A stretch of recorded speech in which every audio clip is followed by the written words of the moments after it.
Y ahora, nos abrochamos el cinturón, ponemos la primera velocidad, pisamos el acelerador y comienza el programa.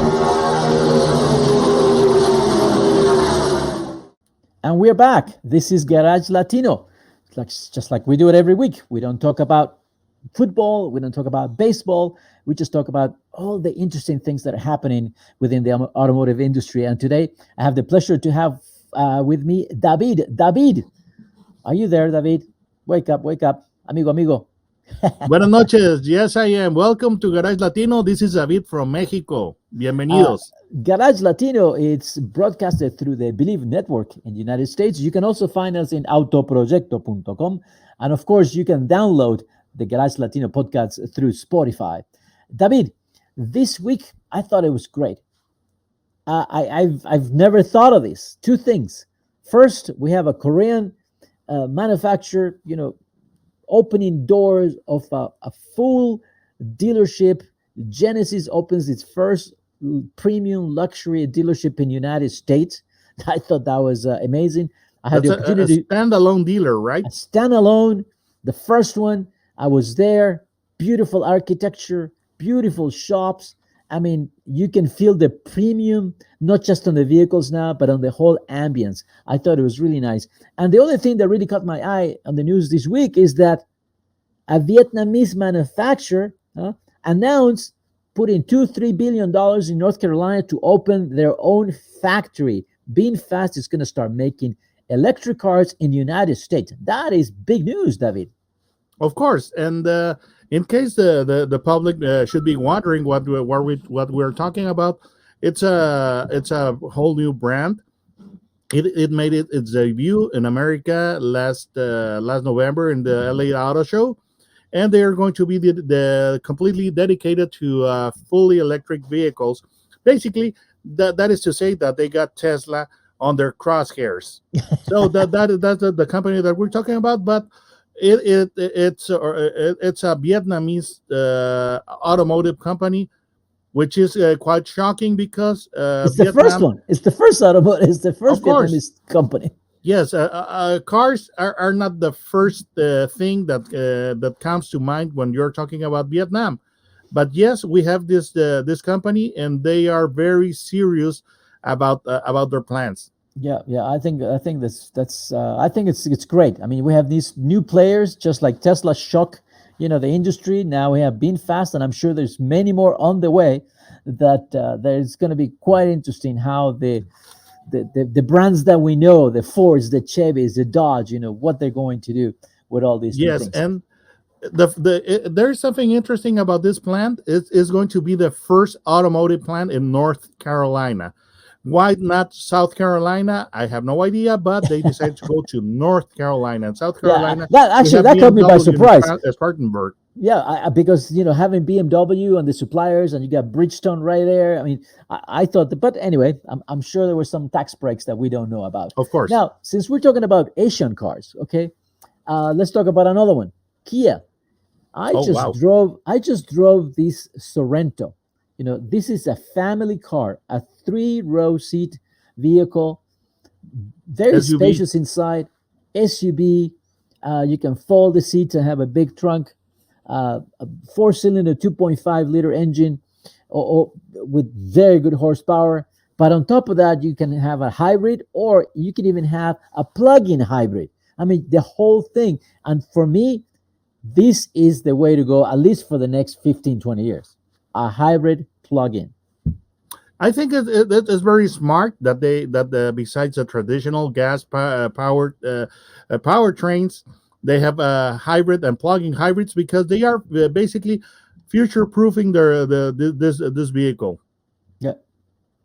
I like the styling. I have to say, Kia has been doing a really good job with the styling, and this one again. I mean, it looks sharp, modern. The lines are well defined.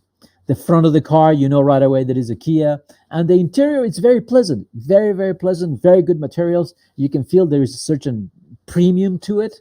And the car drives well. It's very hard to find fault with this Kia Sorento. I mean, if you're looking for a family car, I think the closest thing in terms of specs would be perhaps the Toyota Highlander, maybe.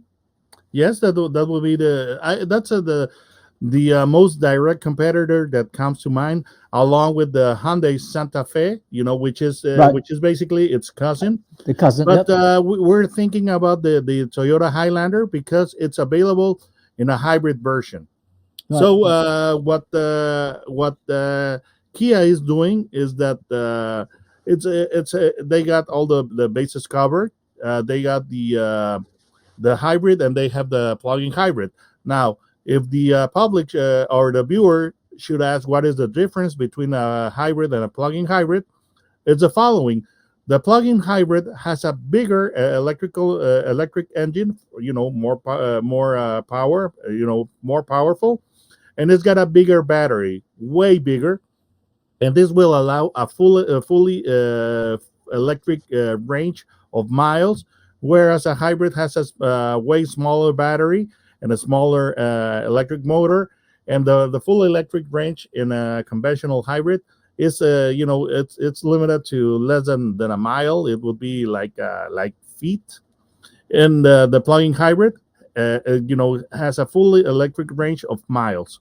And in the case of the Kia Sorento, the plug-in hybrid goes 32 miles only on electric power. Which actually, with 30 miles of range, I mean, I think the statistics showing that the average person drives about 24, 25 miles to work every day. So it would be possible almost to, charge your vehicle the nighttime, then go to work, put the car, charge it in the company, come back and do the same thing, and then you will never go to the gas station, Oh yes. So it is feasible. I think it's very practical. And I notice when I drive the car, going through downtown Los Angeles, I mean, the traffic is just bumper to bumper. And once you get on the freeway, I don't know why we call it freeway anyway, because we're not going anywhere. There is no movement. It's not free to go. Yeah, the 405 is something else, isn't Yeah, it?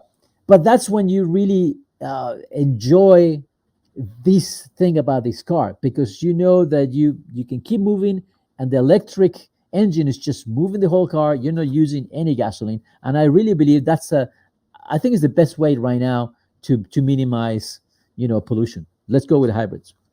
And we are forgetting one thing that's pretty important. If you're driving by yourself in the in a hybrid or plug-in hybrid, you have access to the carpool lane. Because in the carpool lane, if you're driving a gasoline or diesel engine vehicle, you have there's got to be at least two people in the car. Right. Otherwise, you get fined heavily. And when you have a plug-in hybrid or a hybrid, you can use a carpool lane even if you are driving by yourself, which is pretty neat. The hybrid, the Kia Sorento hybrid, it's a turbocharged.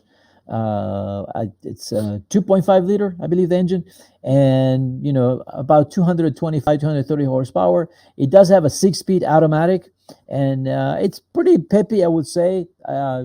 It's pretty easy to get up to speed, and you can average. I was able to get almost 40 at 39.2, 39.3 miles per gallon, which is very good for the type of You were vehicle. right on the money, because the EPA says, was it the plug-in hybrid or the regular? The plug-in hybrid. Oh wow, you did real good, because it's got a 35 city, 33 highway, and 79 miles per gallon. Yeah. MPGe.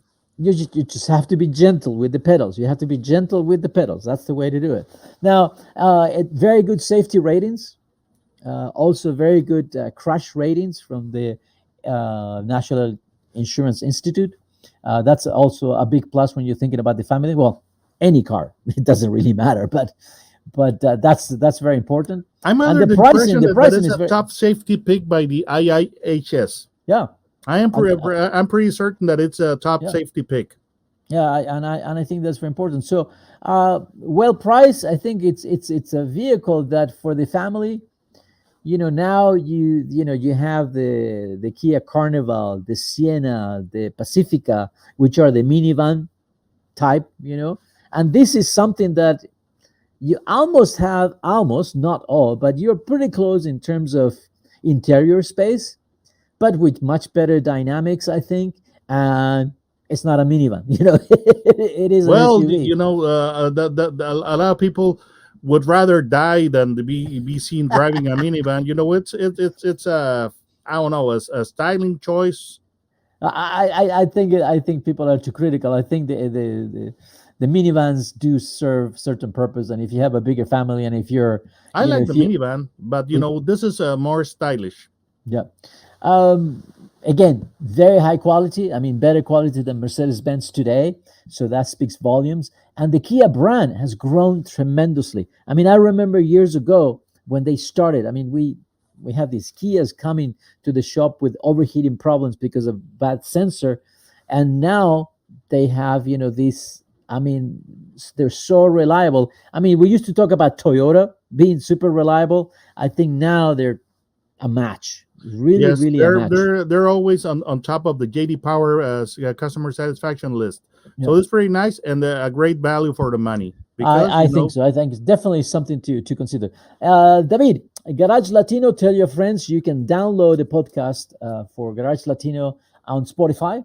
And you also have a YouTube channel. So how do they find Yes, you? I do. And if you want to look for my video reviews and have a laugh or two, go to Autos and Gear, no spaces, and type that on the search bar for YouTube, and you'll get a good laugh. This is Garage Latino on the Bleav Network. We'll be right back. Duraloop es un tratamiento especial para que el aceite no pierda sus propiedades. Duraloop reduce la sedimentación de las partículas nocivas que dañan al motor. Duraloop disminuye la temperatura interna del motor y la fricción de los metales.